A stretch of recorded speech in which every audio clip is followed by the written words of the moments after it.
You're listening to In the Pod, Soybean Updates, a weekly trek into the latest soybean information from NDSU Extension. Yes, it's a bit early to get into those soybean fields, but is it too early to be thinking about it? According to Carcedo, NDSU Extension Agronomist, now is a great time to think spring. Well, Anna, the planting season is getting closer. What should soybean farmers be thinking about? That's a great question, Bruce. So actually, if you already choose what variety are you going to plant, there is still 3 decisions that you have to make that they are actually crucial for any planting season. And it's planting dates, planting rates, and row spacing. And these are actually organized in order of priority. So when we're talking about planting dates, we always say that the earliest that you can get in the field, it's the best.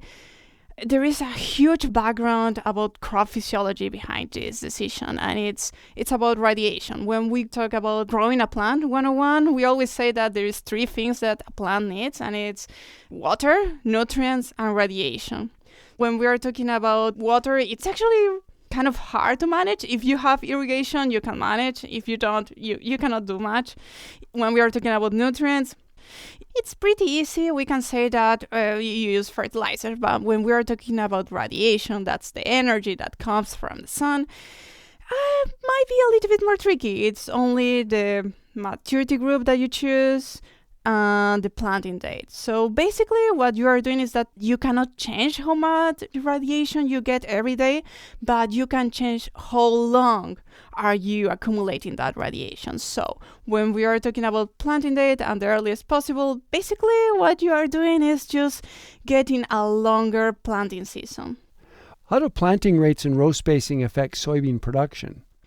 So when we're talking about planting rates and row spacing, we're kind of following the same rationale as planting dates, and it's all about maximizing how much radiation we can capture.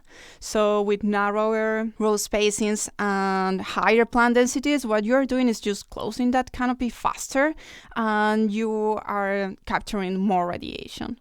Usually when we're talking about planting rates, we always talk about that optimum value, that optimal planting rate that we want to achieve.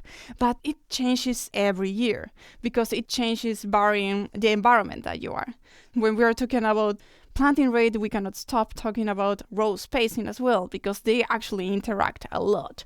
Basically, when we're talking about row spacing and wider row spacings, we know that we might need to pump up a little bit our plant density. So if we're talking about environments, we are more towards the east and we want a narrow row spacing because we want that yield potential, and we're talking about 12, 14 inches.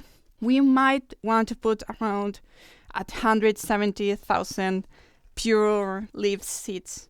But if we want to go to another strategy and go more towards wide rows, we might want, and we are talking about 24, 30 inches, we might want to put 190,000 plants.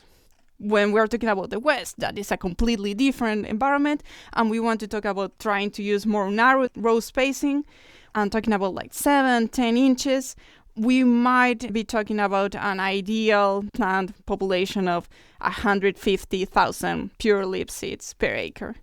Sometimes it's not about maximizing yields, it's about managing some kind of history that you have in your field. Anna, do you have any recommendations for those who want to plant early? Yes, so when you're planting early, that option of trying to having the maximum yield potential, and there's a few things that you should consider.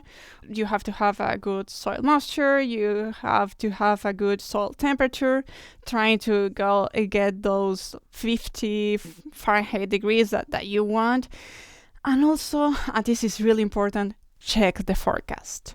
It's not only about the temperature today, but how it's going to be the following 10, 15 days. That's the time that it's going to take for that seed to germinate. Also, when we are talking about planting early, it's really important to consider having a good seed treatment, and you can actually check weights consideration on this podcast. Thanks, Anna. Our guest has been Anna Carcedo, NDSU Extension Agronomist. You're listening to In the Pod, Soybean Updates, a weekly trek into the latest soybean information from NDSU Extension, supported by the North Dakota Soybean Council.